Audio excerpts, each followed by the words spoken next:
Hey team, it's Connor here from High Performance Academy, and welcome along to this week's webinar. So the topic today is going to be an introduction to CAD with Fusion 360. So what we'll start with is just a basic conversation or discussion about what CAD is. So for those who aren't familiar with CAD, it stands for Computer Aided Design, and that's basically exactly what it hears for, what it sounds like. And it is a very broad topic that covers a lot of different areas, but generally when it's being discussed, it is referring to 3D modeling. So there's really, the way I see it, there's really a few key advantages to 3D modeling our designs. And one of those main ones is to get the idea out of our head and onto the screen so we can create it virtually. And that gives us a really good understanding of it and how it's going to work. Rather than, for example, if we're fabricating something and we're kind of just making it up as we go, we can very easily get to a point where we're like, oh, this isn't going to work, and we have to start from scratch. Of course, with CAD, that's a lot easier. We haven't spent any money or time on materials. It's just a matter of moving back a few steps, making adjustments, and going from there. So that is one of the key points as well. We can make adjustments to our design or modifications to existing designs or any changes really quickly. And if the model is set up correctly and references are correct, then those can be automatically updated with any change we make to another part. And we can do that all within the program before we spend any time or money manufacturing the part. That's really critical for something, for example, like a billet machined part that's made out of quite a big piece of billet. It's obviously going to be very expensive, and the machining time costs a lot of money. So being able to get it right first before we spend the money is critical. And then from there, on that topic, another key advantage is we can then use our CAD model of our design to drive the manufacturing process, be it if that is creating technical drawings that we can give to a manufacturer to make our design off and check the measurements, or if we're using the CAD model to drive CAM, computer-aided manufacturing, to drive a CNC machine basically to automatically make the part for us. So in a motorsport application, how that's useful for us is obviously we can design parts and equipment for our vehicle or use around the vehicle. And it allows us to understand how the parts will all work together in an assembly, for example, how things will function together, so we can get things that fit and function better the first time around, rather than kind of taking an iterative approach that might be required when things are fabricated by hand. Of course, the CAD design can still, the design can still be done in CAD and then fabricated by hand afterwards, and that also has an advantage of the prior planning. Another key advantage of doing it and being able to design our parts with CAD programs or being able to design the parts ourselves really, is availability of parts. So often for motorsport applications, when things become quite custom, a lot of the time there's not a bolt-on application, a bolt-on part specifically for our application. So at that point we kind of need to take matters into our own hand and design the part. Or otherwise, maybe we just think we can do a better job of designing a part that's already available, or maybe we can do it ourselves and get it manufactured for cheaper. So yeah, that is the key advantages of being able to learn CAD and use it for motorsport. So moving on now to Fusion 360. What is Fusion 360? It is a CAD program that's focused around 3D modeling of mechanical parts, and it's offered by Autodesk. And Autodesk is the company who also offer Autodesk Inventor and AutoCAD, which are two very big CAD programs that have been around for quite a long time, a lot longer than Fusion 360. So Fusion 360 is kind of the newer offering by Autodesk at more of a hobbyist level than the other ones, a lot more expensive and at what I'd call a professional only level. Although Fusion 360 is also used at a professional level as well, but it is more targeted to small businesses and hobbyist kind of level as well. And in that way, it's been designed to be more user-friendly as well, which is an advantage for us just getting started in CAD.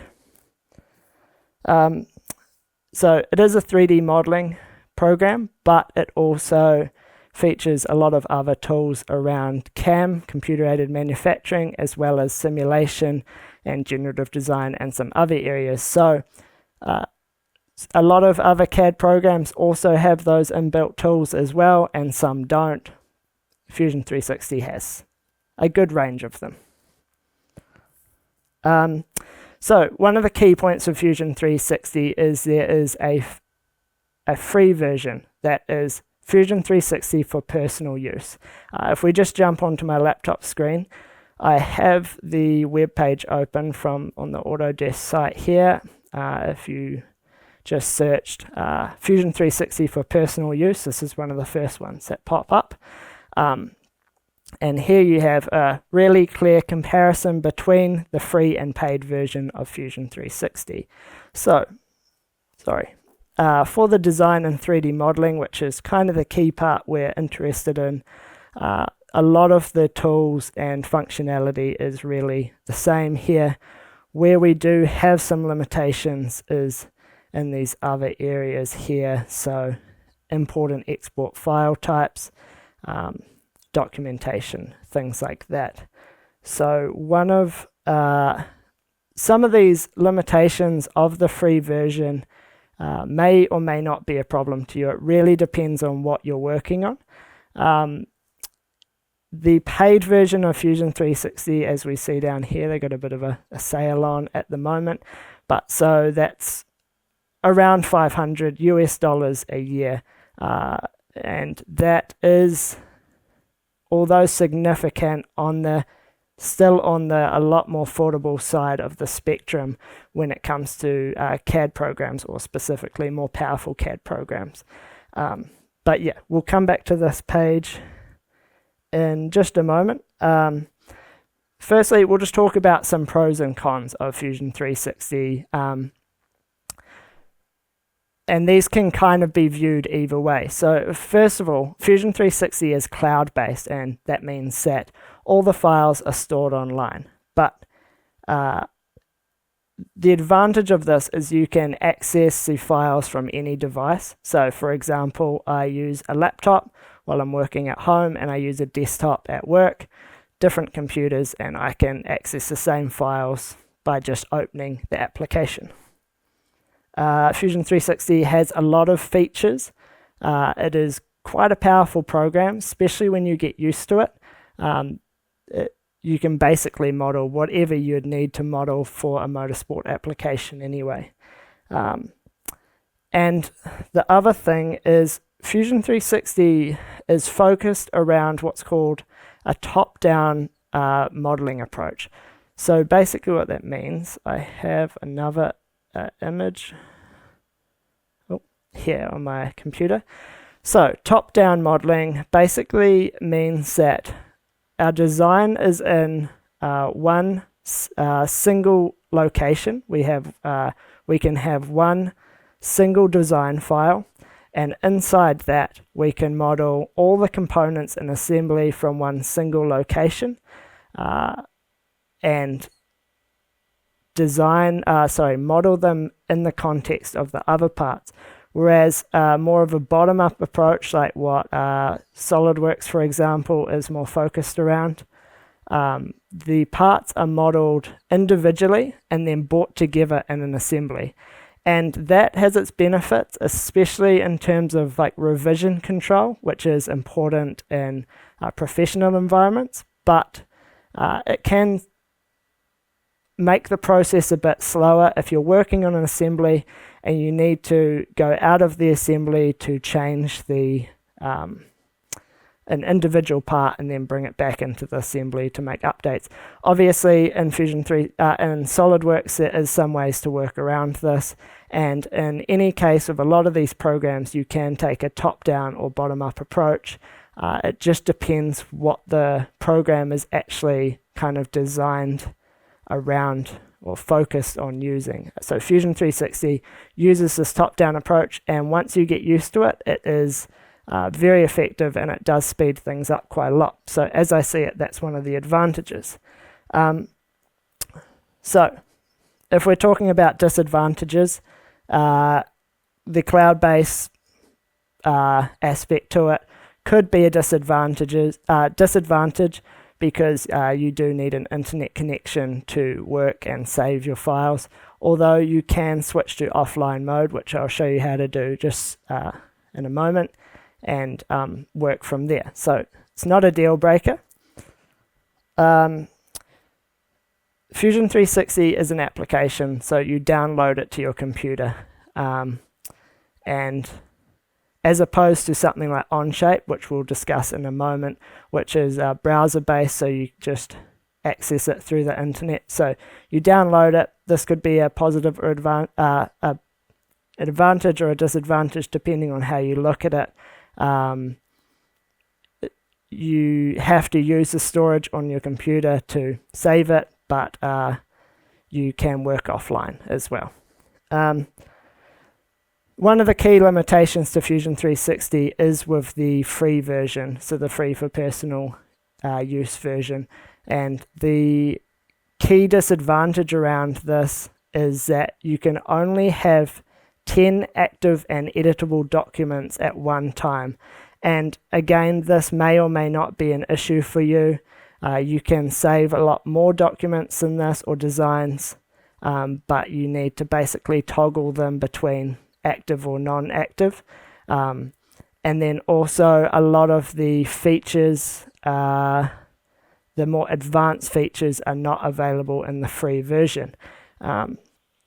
So the free version does have its limitations, but really depending on how you look at it and comparing that to the paid version as well, if you compare either of those versions to something like SolidWorks, which has all the functionality built into it but is 10 times more expensive, it's easy to see that at $500 a year for the Fusion 360 paid version, that's an advantage to have all of that functionality in that package.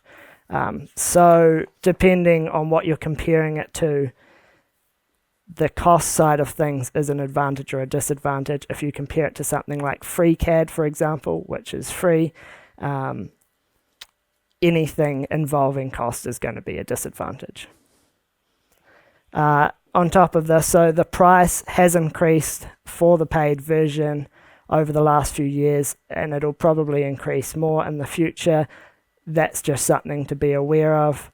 The free version has obviously stayed free, but sometimes when new features are added to the program, they are only available on the proprietary version. So just something to keep in mind.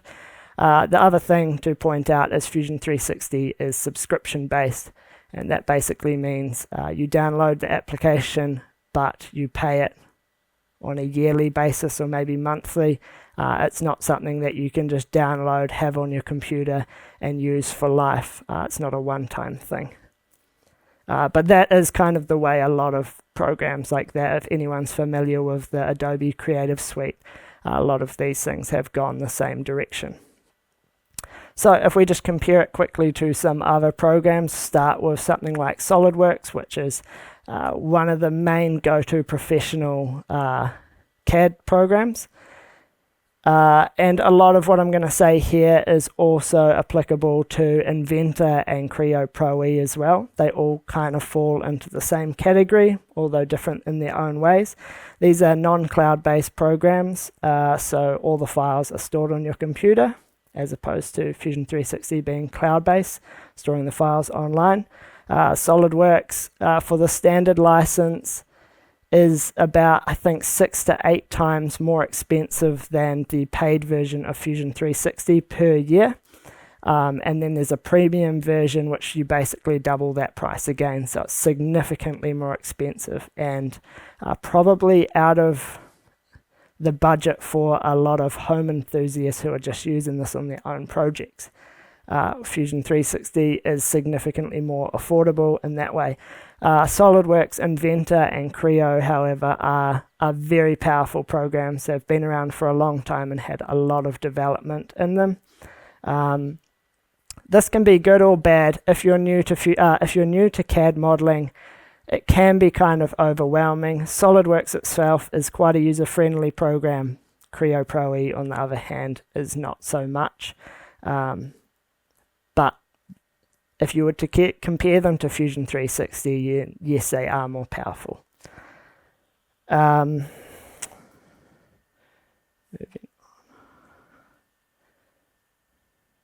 So another thing with SolidWorks is you download the program to your computer and it takes up a significantly larger amount of space. I think it's about 40 gigabytes, so a lot more than Fusion 360, which I think is 4. Moving on to another program, Onshape, which we discussed before, is what I would say is the most comparable to Fusion 360. It's also a cloud-based program, but it's also browser-based, so it's not an application you have on your computer, you access it through your browser. There isn't as many features and tools as Fusion 360 on Onshape, but it does still, especially around simulation and computer-aided manufacturing, so those more advanced things, Onshape kind of loses its edge to Fusion 360 in that case, but working with assemblies, there's some really good tools in Onshape, and it is maybe arguably better for working with assemblies than Fusion 360. There's a free version as well, and the paid version for Onshape starts at $1,500 per year, I think. So it is more expensive than Fusion 360 for the paid version. And the key point here is that the free version with Onshape only allows you to create public data. So that means that anyone could find and access your files. They can't edit your files. It's a read-only thing. But if you are doing something that's very sensitive and you don't want it getting out there being leaked, that could be a bit of a deal breaker for you. Of course, though, for someone to find it, they have to know it exists. So it's not too big a problem. We'll move on to one last CAD program, and that is FreeCAD. And as the name kind of explains, that is free. And that is a program, an application that you can store the files locally on your computer, so not cloud-based. It also has some good CAM and simulation functionality as well. However, FreeCAD is open source, and arguably that means that it is less stable than Fusion 360. There's also not a big company standing behind it, so the technical support is obviously not as easy to get as Fusion 360 basically, and the online community for FreeCAD is a lot smaller than that of Fusion 360. Fusion 360 is a very, very popular program, and that means quite a lot if you're trying to figure out how to do something, to be able to find information on it, find courses like ours, of course, and discuss it online with people. That is a big help, and that is an area where Fusion 360 definitely has an advantage over something like FreeCAD. So one of the key questions we get when we made our course, which is uses Fusion 360 for a lot of the examples throughout the course, is why did you use Fusion 360? Why didn't you use this program or this program? And I think I've covered some of the key points there of why we chose Fusion 360, since it is available for free. There is a free version. And there is a big, it is very popular and a lot of people are using it. It's user-friendly. It has a good amount of tools. But the key point here is that the best program for you to use is the one that works best for you. It really doesn't matter at the end of the day. A lot of the functionality inside a CAD program is the same from program to program. A lot of the tools are called the same things. The general ideas around the modeling are also the same. If you understand CAD properly and you can use one program, you can definitely use any of the other ones. Sometimes it just takes a few hours or a day or so to adjust to the differences before you get really fast with it, but it's definitely a transferable skill. And just because you can use SolidWorks doesn't mean you can't use Fusion 360 or the other way around. You can transition between all of them once you understand the fundamentals. So moving on, we'll get into my laptop and into Fusion 360, and I'll give you a quick look around, and then we'll move towards modeling something a little bit later on. So starting in Fusion 360, we'll start at the top right corner over here. So here we have the usual account settings, preferences, things like that. And we'll come back to these preferences here in just a moment to discuss some changes that I like to make things a little bit easier. Here we have a help tab. We can search tools and things from here to find them quickly. There's also some learning panel and things like that to get some help inside Fusion 360 if you might be stuck on something. Notification center, not too important. Basically, if there's something loading, it's just something that we're exporting that might show up here. Job status, same kind of idea. At the moment, this is showing that a new Fusion 360 version has come out, so I can update it from here. And this is where I switch to working offline or online if I do or don't have internet connection. This next tab along here is the extensions tab. So this is a point about Fusion 360. Some of the more advanced features are still not available even with the paid version. It doesn't give you access to all of the advanced features. For example, if you're doing simulation, FEA, you can create a study, you can work through it, but when you actually want to solve the study, that can cost extra money. And that is basically what the extensions are around. You can pay for a subscription to an extension, so you can have unlimited access to it, for example, for a year, or you can use the Fusion 360. They kind of have a currency set up. I think it used to be called Flex tokens, and now it's called Cloud credits or something like that. And it's just basically their currency where you buy some cloud credits and then you can use those to pay for things as you go. If, for example, you only wanted to do one simulation a month, there's no point paying for a yearly subscription to it. That's only beneficial if you're using it all the time. So that's the extensions there. And if, for example, we click into here, you can see that same little power plug looking icon over some of these. And that's really just showing that to use that tool, you need the extensions. So we'll come back to that soon anyway.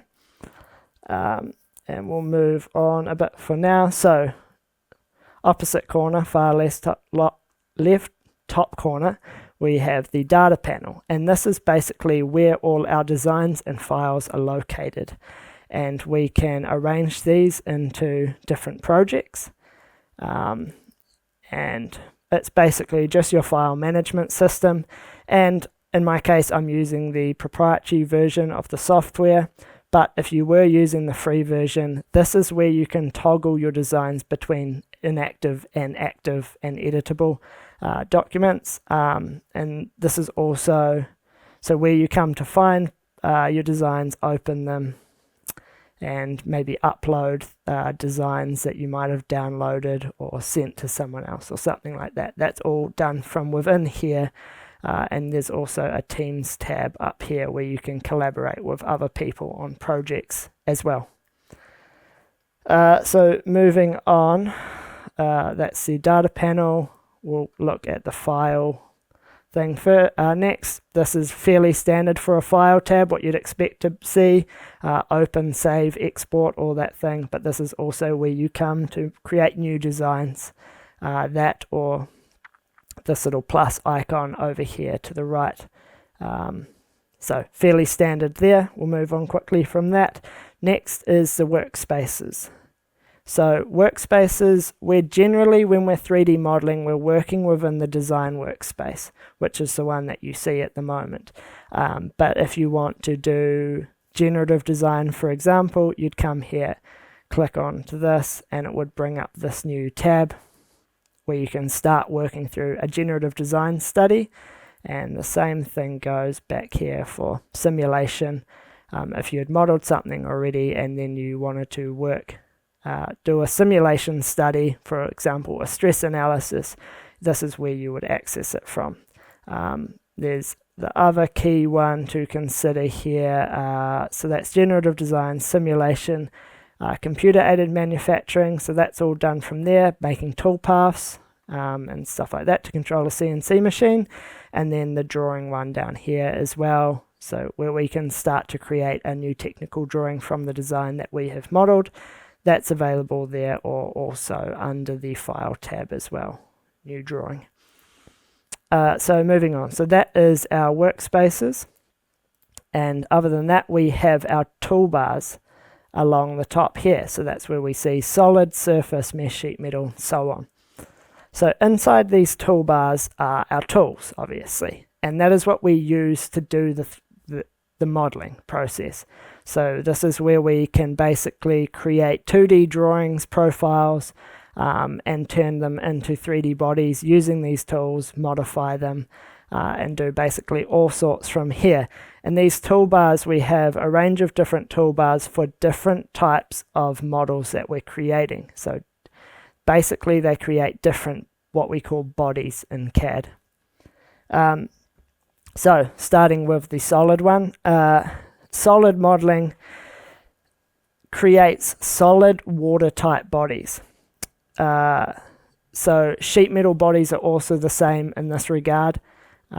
So this is like if you extrude a 3D object, that will be filled in, and you can shell it out and cut out internal parts of it, but it creates a solid body basically. And a lot of the tools in this tab, these are ones that you commonly see used across every CAD program, something like up here at the top, extrude, revolve, sweep, loft. That is basically the same as what I've seen in every CAD program I've used. So same Fusion 360, SolidWorks, Creo, you'll see those tools. Sheet metal modeling, we'll move over to here. Sheet metal modeling has a lot of the same tools in it, but it has tools that are more specific to the manufacturing processes you use with sheet metal parts. So bending the parts, forming them, things like that. And yeah, so some of the same processes, some of the same tools from the solid modeling toolbar are in here, and other toolbars as well, but the key ones being the sheet metal specific tools like bending and unfolding and things like that. Moving on from here, sorry, just keep an eye on my notes. Surface bodies is the next one. So surface bodies compared to solid or sheet metal bodies are bodies that are infinitely thin, so it just creates a surface rather than a solid thick object. So this is really beneficial when it comes to modeling complex surfaces. So surfaces with complex curves. So if you viewed a surface from any different direction, you'd always see the curve to it. It just gives you a bit more flexibility in that aspect compared to some of the solid modeling tools. However, because we can't manufacture something that's infinitely thin, when it comes time to actually make the part, we need to thicken it or use another tool to convert it to a a solid body to then move on to the manufacturing process. But these can be really beneficial for creating something like exterior panels for a vehicle, something like an over fender flare or something like that has quite a complex curve to it, and very thin compared to its overall size. Surface tools are really useful there. Moving on to the next tab is the mesh toolbar. Meshes is something that is the file that we get from a 3D scanner, and it's a file that we give to a 3D printer, and it's similar to a surface body where it's just a shell, but it's made up of many little elements that are divided by edges and nodes, and basically makes up an entire body, which is called a mesh. And there is specific tools in here to working with meshes. And then again, after you finish with this, you can either take it from here and 3D print it, or you can convert it into a solid body and work with it with your solid toolbar as well. And there's a few other tabs here. Plastic modeling is very similar to solid modeling, and then other kind of tools that are more suited to working in larger companies where you need to control the revisions of parts and assign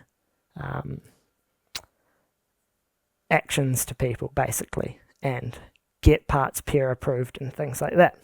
So we'll move on from there back to the solid modeling tab. So we'll start with the construct tool set here. So this creates datums using the construct drop down here, and a datum could be a plane, a point, or an axis, and they're really just imaginary, not parts, they're imaginary features that we can use to model the rest of our design, basically.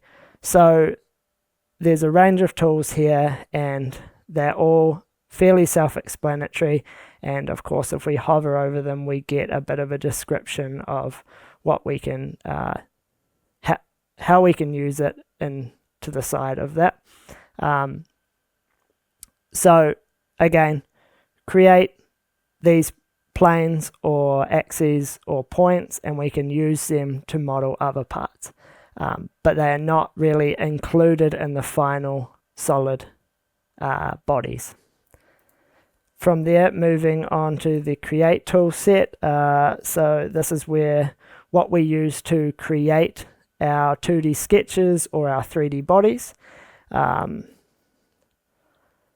For example, we would create a sketch, and that's our 2D drawing. We can also create 3D sketches as well, though, and then we would extrude from that a 3D body, which I'll show you how to do in just a moment. And then once we've used our creation tools and we have a 3D body, we can use the modify tool set to make modifications to it.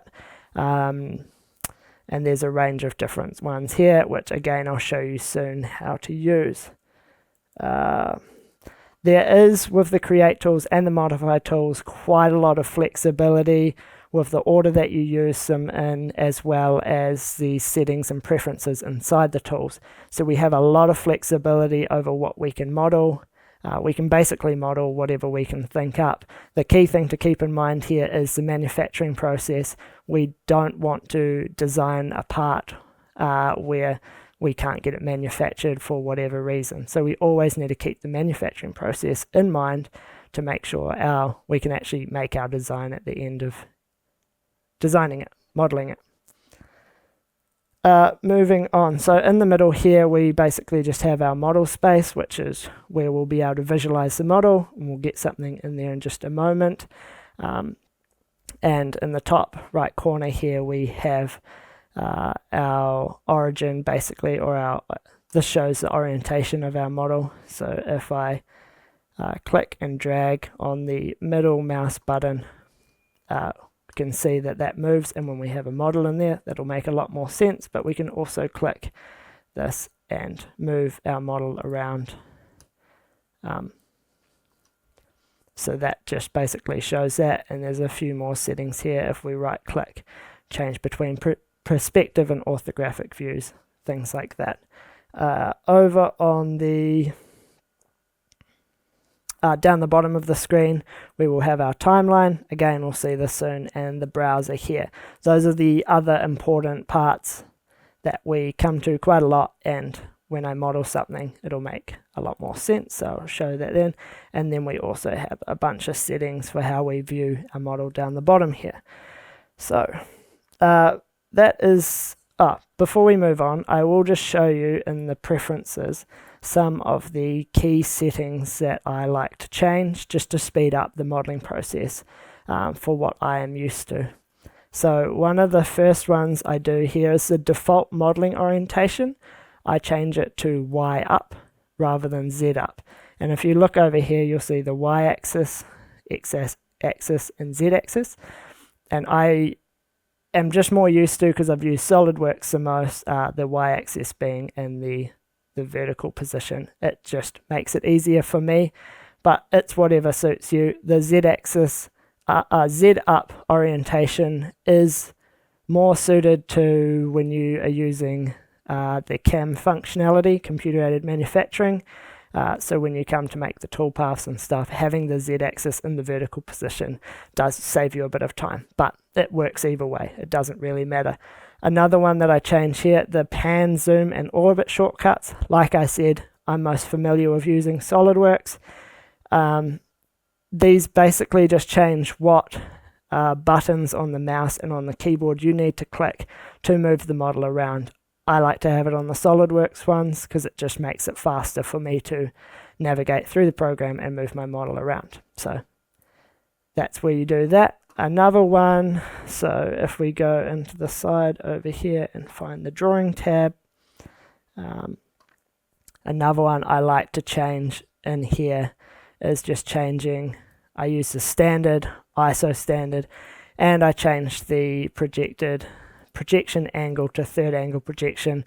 If you're not familiar with technical drawings, don't worry about that for now. We won't get into that, but if you are and you understand first and third angle projections, I just change that there. Again, I like to use third angle projection, but I like to use ISO for the standards as well. Sorry. Anyway, so that's a few changes I make. Before we move on to modeling something, I just wanted to discuss a few important points that as you work through the learning CAD, you might hear these come up in courses or things like that. So parametric modeling is probably the first one, and you'll hear this, for example, in the name Creo Parametric, the commonly used CAD program.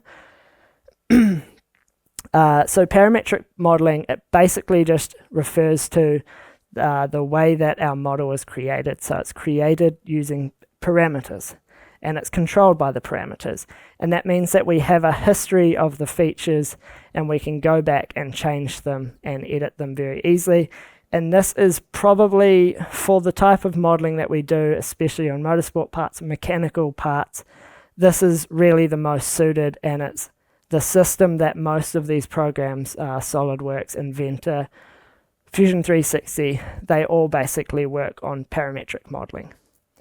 Moving on from here, the alternative is direct modeling, and this is a little bit more free and flexible, and this is basically means that the model is geometry based rather than feature based. And don't worry if that doesn't really make too much sense, but basically what it means is you can push and pull surfaces of the model and really mold it like clay. So this really lends itself to very quickly creating like a concept of a design. But the problem is you can't then go back into the history and modify something that you'd already done and have it all update to how you want it. So it's fast, but it's not really well suited to something where you're making modifications and revisions.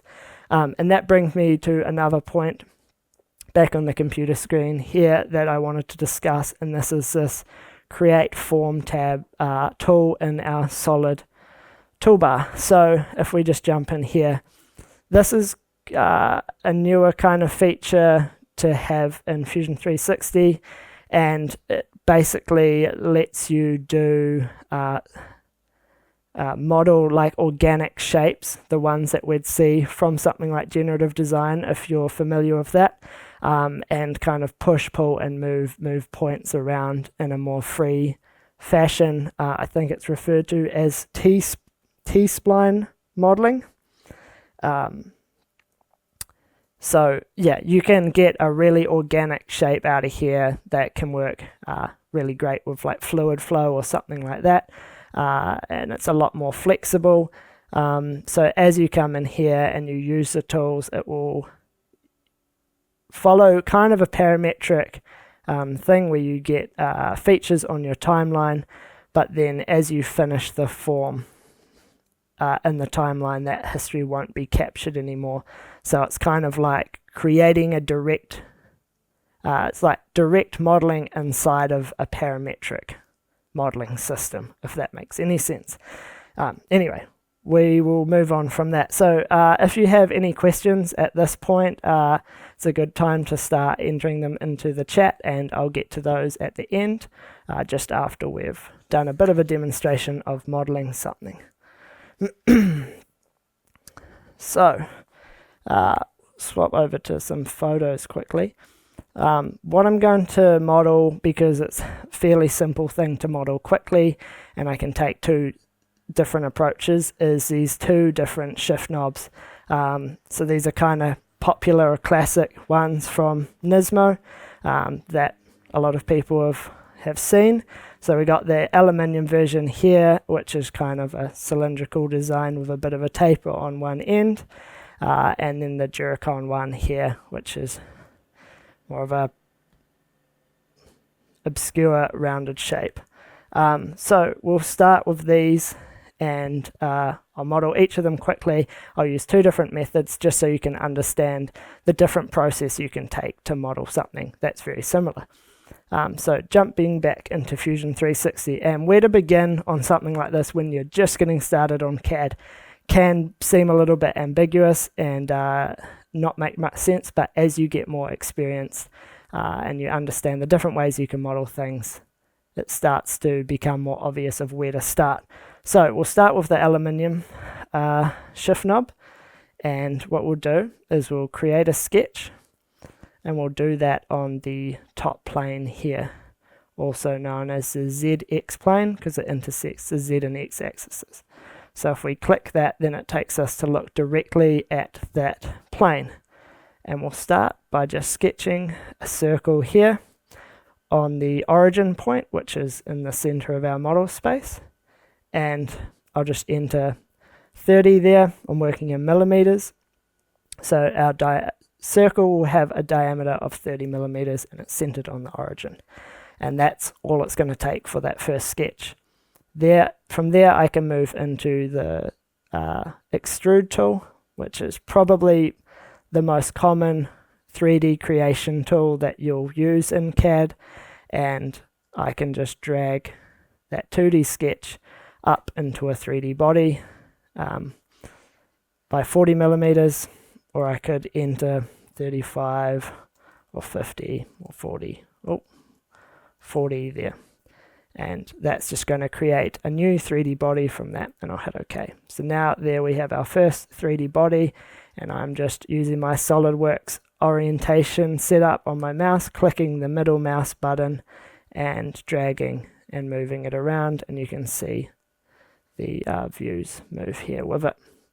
So from here, that is the main cylindrical part of the body, and the next bit I'll do is the tapered bit. I'll click the extrude tool again, and I'll click the bottom surface profile, and I'll just drag that down, say another 30 mils, but this time I'll put a taper angle on it of -5.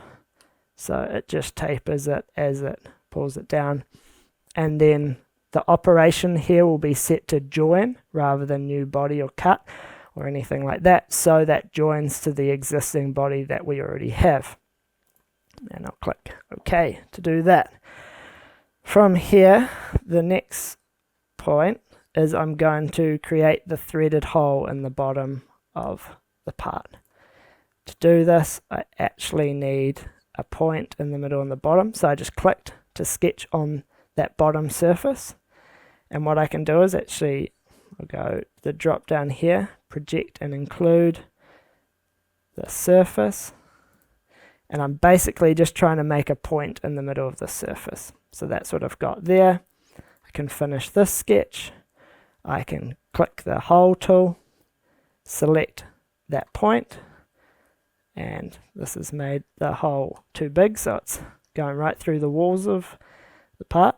But if I change the hole type to a tapped hole with, for example, a flat bottom, and then I can come down here and change between different thread types. So M12 by, I think they're 1.25 is pretty standard for this, and I can drag that up a bit, and that red is showing where it's cutting into the part, and it's got the threaded hole in there. And now that is the threaded hole in the bottom to thread onto the shifter. And just to finish off the part, I use the fillet tool, which just rounds the edges on the top. For example, 2 mils here, and maybe I'll round this here at something like 50 mils. And that basically finishes that model with those rounded edges. And if I don't want to see those lines around the tangents, I can do that. And that one's there, done. So down here we can see, we don't need that, the features or the processes I used in the timeline to do it. That was that sketch, extrude, sketch, hole tool, and the fillet tool to round the edges. So I can go back at any point and change this, for example, to 35, and that is basically explains parametric modeling. Go back and change that parameter, and it updates the rest of it all to match that 35mm measurement. Up in the browser here, we have our one solid body, and we also have a list of the sketches we used, and can toggle the origin point on and off as well. So I'll move on, and I'll sketch I'll model the Duracon style shifter. So this one I won't use extrudes, I will use a revolve, because the shift knob is basically the same profile around a vertical axis that goes through it, so it lends itself nicely to the revolve tool, but this will make a lot more sense in a moment. So again, I'll start with a sketch, and I'll sketch on the front plane here, also known as the YX plane, or XY plane. And I will again start with a circle. We'll say 40mm diameter. It's centered on the origin point. Of course, it doesn't need to be centered there. From here, I can draw a line directly through the center of it, and that'll snap to vertical. Then I can come out a bit here, up on an angle, and over to here. So what we see here, I'll just delete this for a moment so I can explain it. With our sketches is we have constraints, and basically what we're aiming for is our sketch to be all the profiles to be shown in black, and that basically means that that part of our sketch is fully defined. So we've defined, for example, the diameter of the circle and where it's located. So nothing about that is undefined, or it can't be moved, or anything from that point. It couldn't be anything other than a 40mm diameter circle centered on the origin. However, for example, this vertical line here, I can drag it around because it thinks it's vertical, which is what this constraint here is, but it doesn't know where in space it's supposed to sit. So if I use the coincident constraint here, and I click that in the origin point, then it knows it has to go straight through that, and it terminates on the top of the circle. It comes down here. So what we're trying to work towards is have the entire sketch shown in black. But I'll move on and get the rest of this worked out. So this line here needs to be tangent to the circle. If you're not familiar with what tangent means, it basically means that if a line will touch the side of a circle, but if extended any further, it won't intersect the circle. So it just will go off the side of the circle again. So it just touches the side of it. So that constraint has been applied between this line and the circle. And we also need to specify where the bottom line is relative to the origin, for example, which could be, we'll call it 40 mils. And from here, we'll just round these corners, say 2 and 2. We'll make it 3 actually. And then to make these bits of the line go black, I can just add 15.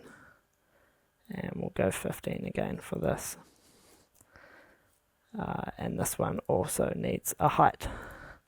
This can definitely seem a bit complicated and take a little bit of getting used to, of understanding what a sketch needs to be fully defined, but the more experienced you get with it, the quicker you can do it and look at something in your head, understand how it's not fully defined, and add those to it. The reason we want to fully define it is just to avoid it accidentally moving, and we might not notice it, and then all of a sudden we've got other errors in our model and we don't understand why. This is kind of like the best practice to lock everything down so it can't move.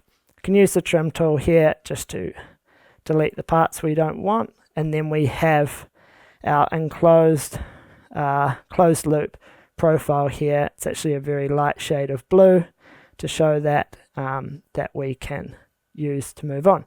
Before I do that, what I'll do is I'll actually model the hole in this as well. So basically that'll just look like this. This will make more sense in a moment. 12mm hole for an M12 hole, will half of that will be rotated around the thing, so we'll make this 6 for now. Again, this will make more sense in a moment, and this will be the depth of the hole, which will leave it about 25. I can finish the sketch there and then move on to the revolve tool. So select the revolve tool and then just select the profile I want to revolve about an axis, which the axis will be the vertical one through here. So I can either choose the y-axis or just this vertical line will work. 360 degrees revolve, so if it was 180 it would just be half of it, but we want it to be 360 degrees for the full thing. And new body, because we don't have any other ones, and there we have our part. I'll just turn the edges on again so it's easier to see. That looks like our shift knob. So the only last thing here to do is add some threads to the bottom here, and if we click that hole, it recognizes it's a 12mm hole and it applies a thread to that, and we can change it again to the 1.25 pitch we had on the other one, and there we have it. Rather than a fillet on this one, I'll add a chamfer to the bottom edge of 1mm as a lead into that thread, and that is that model for the other shift knob. So similar thing, just modeled with a different approach, and there's no right or wrong way to do it. I could have used a revolve for the first one as well. It's just whatever works out best in the end, is more stable to modifications, most efficient. There's no right or wrong way. It's just what works for you, and the more experience you get, you'll find more efficient ways to do things, and ways that you like to model might just be different to someone else. So that's two different approaches. From here, we could then move on to, for example, if I go to the Mesh tab and go Export, 3D Print, I can then send it straight to the Ultimaker Cura program, which is a slicer for our 3D printer that we have. And I could 3D print this part probably within an hour or two. So you can see 5 minutes to model, an hour or so to 3D print it if we wanted it to be 3D printed, and then we have the shift knob. It's a pretty quick turnaround, really. Maybe the 3D print would just be the prototype, or it could be the final part for a shift knob. 3D printed one would be fine.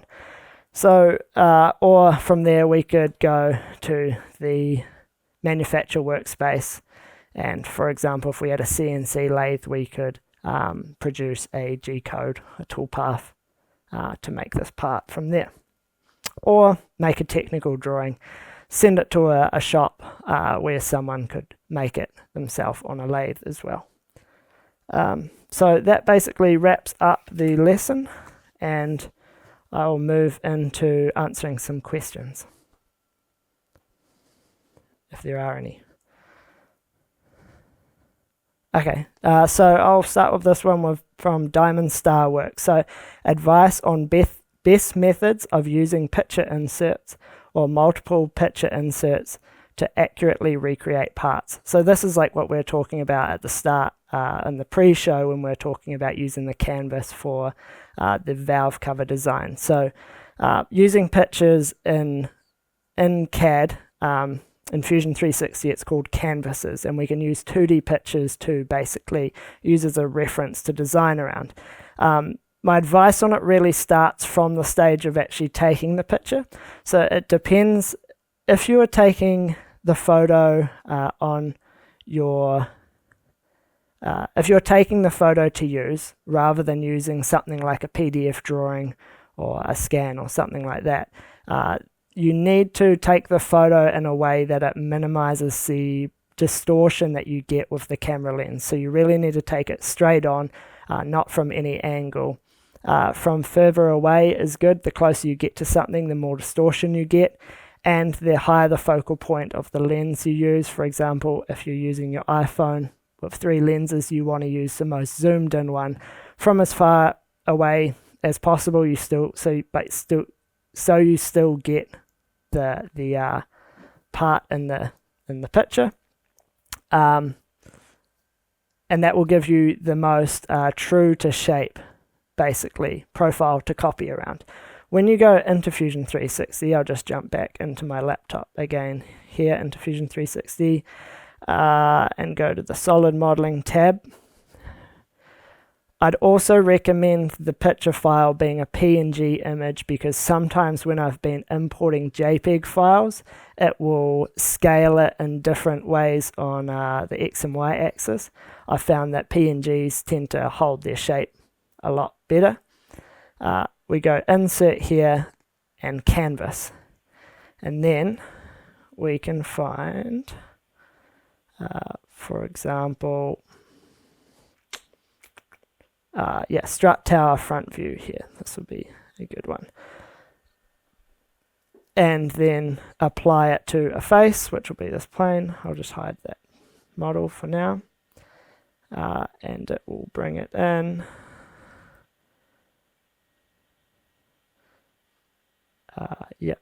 And then from here, we just have it centered here, and this is an image looking straight at a strut tower in a FD3S RX7. So from here, it's in, we've got it on whatever plane we want, and the key point here is to calibrate it. So this will scale it to the correct size. So we need to take some measurements that we can copy in this when we're actually taking the photos, when we're in the engine bay. Need to measure something to understand something we can use to scale it. So if I click calibrate, for example, if I knew the distance from the top of the stud to the top of the strut tower here was 20 millimeters, and click that, it'll scale this up. So now it is the correct size, and basically from then I could sketch on that plane. Oh, maybe not. Sketch on that plane and use that as a reference, for example, to design something like a strut tower brace or something like that. Canvases can be really useful for that. So that's my advice on using those canvases. The other way you could do it is if you had a technical drawing, for example, the photography side of things doesn't matter then. If you have a PDF of a technical drawing, you can also bring it in, apply it to a plane, and then sketch around things as well that way. So that's another good use for it. I'll look back at the questions. So if Sergio says, if I wanted to highlight a moving part like a bearing between two static parts, how would you do that? Hope that makes sense. So if you wanted to highlight it just for a visual kind of thing, you can always come into the design file. I'll just hide that canvas again.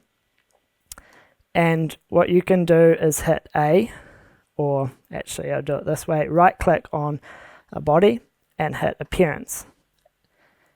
And this will bring up the appearances tab, and from here I can basically have a range of different appearances in this design. So for now, the Fusion 360 thinks that the model of the shift knob is made out of steel, and it has its own colors, being the grey colors applied to that.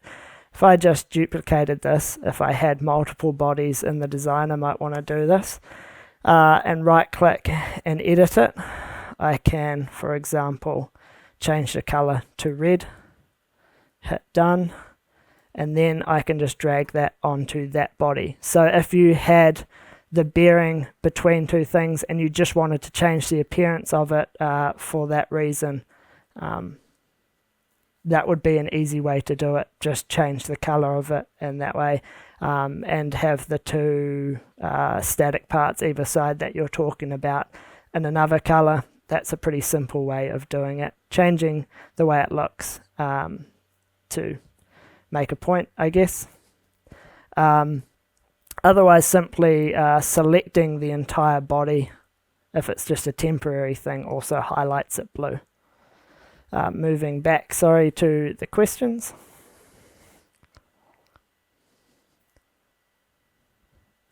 Diamond Star Works is asking about using the snap feature for designing plastic parts. Seems always want to add a snap tab at a 90 degrees horizontal on the part instead of vertically down. Any advice on the snap feature would be awesome. I haven't actually used this much myself. I'll just have a really quick look at it now. It seems like it is an extension that I don't actually have. So sorry, I can't answer that one. What I would say is maybe it requires some reference in the form of a 2D sketch or something like that. If there's no preferences inside the tool that allow you to change that angle, maybe something like a sketch would help there to use as a reference for the snap tab. But I'm sorry, I can't help with that one. I haven't used Fusion 360 to model any plastic parts with snap fits anyway. So I think that basically. We got one more. What would be, JG320 says, what would be the best starting point for someone with little to no experience with CAD? The best starting point would be to get a CAD program, for example, the personal use version of Fusion 360, since it's free. Open it up and just start designing. Obviously, our course is a great place to start. It's really been designed to take you through to having no experience at all through to being a proficient CAD user. We cover a lot of other topics in our 3D modeling and CAD for Motorsport course around the CAD in general, how to get set up, designing for motorsport applications, all the modeling processes, as well as analysis, post-processing, technical drawings, more advanced topics like surface modeling, generative design, simulation, as well as 3D scanning, 3D printing, and things like that. So that's a great place to start, but the only way to start really is to get a program, find something you want to design, like the shift knobs, for example, that I just did, and just start modeling. The only real way to get good at it is experience modeling, practical experience. And the more you do, the better you'll get at it, the faster and the more efficient you'll be able to work through problems. So that's how I would recommend starting. Definitely don't go and buy a SolidWorks, $10,000 subscription just to get started. That's not the move. So that's all the questions we've got. So I'll finish it off there, and thank you for listening. Cheers. That was just a taste of what we put on every week for our HPA Gold members. Our Gold members are able to watch these live and ask questions and get answers while we're presenting. After the webinars have been hosted live, they're added into our webinar archive where our Gold members can rewatch them at their leisure. We've currently got over 240 hours of existing webinar content covering topics on engine building, engine tuning and wiring. This is one of the fastest ways to expand your knowledge on a wide range of topics, as well as to stay up to date with the latest tools, trends and techniques in the performance industry. Our Gold members also get access to our private members-only forum, which is the best place to get fast answers to your specific questions. Gold membership can be purchased for just $19 per month. However, you'll also receive 3 months of free access with the purchase of any of our courses. Click the link in the description to learn more.